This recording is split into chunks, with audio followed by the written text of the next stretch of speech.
একটি সুন্দর হাসি এবং সামগ্রিক সুস্থতার জন্য মুখের স্বাস্থ্য ভালো রাখা অত্যন্ত গুরুত্বপূর্ণ। মুখের মধ্যে দাঁত, মাড়ি, শ্লেষ্মা, ঝিল্লি এবং বিভিন্ন ধরনের লালা গ্রন্থি এবং হাড় থাকে।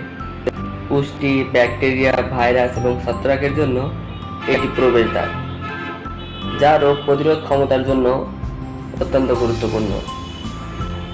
মুখের সঠিক যত্ন অপরিহার্য। মুখের স্বাস্থ্য খারাপ হলে তা খাওয়া, কথা বলা এবং আমাদের প্রতিদিনের স্বাভাবিক জীবনযাপনকে প্রভাবিত করে। মুখের স্বাস্থ্য এবং দৈহিক স্বাস্থ্যের মধ্যে একটি সম্পর্ক অবশ্য আছে।